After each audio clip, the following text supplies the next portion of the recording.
देखिए, भारतीय जनता पार्टी ने पहले ही क्लियर कर दिया था, किसी के नाम को नहीं बल्कि काम को देखकर हमारे यहाँ टिकट दी जाती है। भले ही अपर्णा यादव नेताजी के नाम के साथ, उनकी एक बड़ी पहचान के साथ पार्टी में कदम रखी, इसका मतलब यह नहीं कि सारी चीजें उन्हें थाली में परोस के दे दी जाएंगी।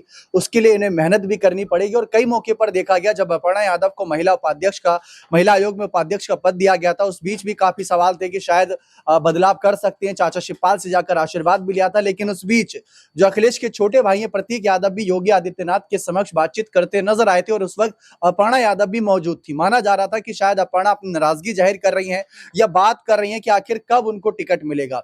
क्योंकि देखिए, इस बीच हमने कई मौकों पर कयास लगाए कि अपर्णा यादव को विधानसभा में टिकट मिलेगा, तब टिकट नहीं मिला।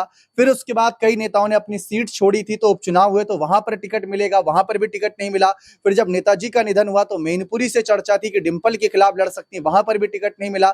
नगर निकाय के चुनाव होते हैं, वहां पर भी चर्चा थी, मेयर पद के लिए उनको आगे किया जा सकता है लखनऊ सीट से, वहां पर भी आगे नहीं हुई।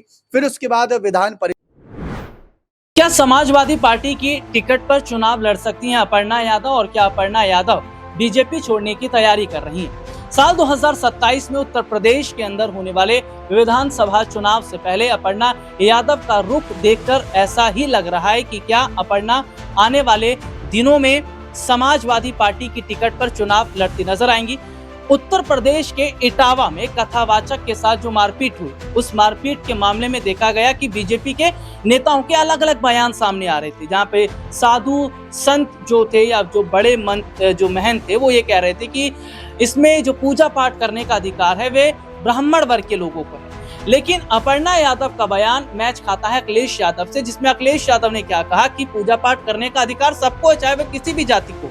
बाकायदा मंच पर बुलाते हैं, सम्मानित करते हैं, पार्टी फंड से उन कथावाचकों को पैसा भी देते हैं। और ये देखा जा रहा है कि क्या अखिलेश यादव अब ब्राह्मण वाली राजनीति भी खेल रहे हैं। देखिए, पीडीए तो उनका फिक्स है, लेकिन यहाँ पर जो वोट अपना बनाने की वो कोशिश कर रहे हैं, वो ब्राह्मण वोट बैंक है। तो क्या ऐसे में इसका जो नुकसान है वो उन्हें उठाना पड़ सकता है भारतीय जनता पार्टी को। लेकिन अपर्णा यादव बीजेपी में महिला उपाध्यक्ष के पद पर हैं, काफी समय से वो पार्टी में मौजूद हैं, लेकिन अभी तक चुनाव उन्होंने नहीं लड़ा है।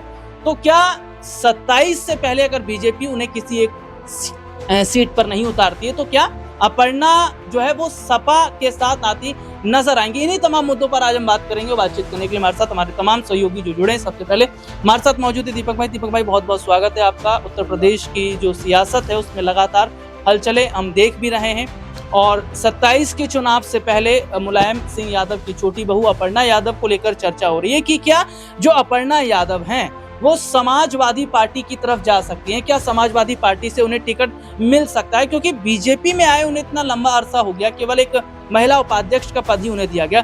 तो कैसे देख रहे हैं आप? देखिए, भारतीय जनता पार्टी ने पहले ही क्लियर कर दिया था, किसी के नाम को नहीं बल्कि काम को देखकर हमारे यहाँ टिकट दी जाती है। भले ही अपर्णा यादव नेताजी के नाम के साथ, उनकी एक बड़ी पहचान के साथ पार्टी में कदम रखी, इसका मतलब यह नहीं कि सारी चीजें उन्हें थाली में परोस के दे दी जाएंगी। उसके लिए इन्हें मेहनत भी करनी पड़ेगी। और कई मौके पर देखा गया, जब अपर्णा यादव को महिला आयोग में उपाध्यक्ष का पद दिया गया था, उस बीच भी काफी सवाल थे कि शायद बदलाव कर सकते हैं। चाचा शिवपाल से जाकर आशीर्वाद भी लिया था, लेकिन उस बीच जो अखिलेश के छोटे भाई हैं प्रतीक यादव भी योगी आदित्यनाथ के समक्ष बातचीत करते नजर आए थे। और उस वक्त अपर्णा यादव भी मौजूद थी। माना जा रहा था कि शायद अपर्णा अपनी नाराजगी जाहिर कर रही हैं या बात कर रही हैं कि आखिर कब उनको टिकट मिलेगा। क्योंकि देखिए, इस बीच हमने कई मौकों पर कयास लगाए कि अपर्णा यादव को विधानसभा में टिकट मिलेगा, तब टिकट नहीं मिला। फिर उसके बाद कई नेताओं ने अपनी सीट छोड़ी थी, तो उपचुनाव हुए तो वहां पर टिकट मिलेगा, वहां पर भी टिकट नहीं मिला। फिर जब नेताजी का निधन हुआ तो मैनपुरी से चर्चा थी कि डिंपल के खिलाफ लड़ सकती है, वहां पर भी टिकट नहीं मिला। नगर निकाय के चुनाव होते हैं, वहां पर भी चर्चा थी, मेयर पद के लिए उनको आगे किया जा सकता है लखनऊ सीट से, वहां पर भी आगे नहीं हुई। फिर उसके बाद विधान परिषद के लिए, राज्यसभा सदस्य के लिए, और उसके बाद अब करते कराते एक वो सीट दी गई जिसमें जनता का कोई फैसला ही नहीं आता, यानी महिला आयोग का उपाध्यक्ष पद। इसमें जनता थोड़ी ना चुनती है, सरकार चुनती है। जनता के हाथ में फैसला छोड़े तो शायद, जैसे हाल ही में अगर हम देखें, करहल में भी हाल हुआ था, जो बहनोई हैं धर्मेंद्र यादव उतरे थे उनके, और अनुजेश सिंह, उनका जो हाल हुआ था अनुजेश यादव का, वो सबने देखा। हो सकता है कल को अपर्णा भी अगर बीजेपी के सिंबल से चुनाव लड़े तो हार जाए। क्योंकि अपर्णा के लिए समझना ये जरूरी है कि अगर वो जिस भी सीट से जाएंगी, मान लीजिए एक यादव कैंडिडेट हैं और यादव बाहुल्य सीट से ही बीजेपी उतारेगी, तो अखिलेश भी यादव बहुल्य सीट के लिए कोई ना कोई तैयारी करके रखेंगे, अपने परिवार के किसी करीबी नेता को या पार्टी के किसी कद्दावर नेता को आए करेंगे। ऐसे में अपर्णा का जीतना वहां से बहुत मुश्किल हो जाएगा सर।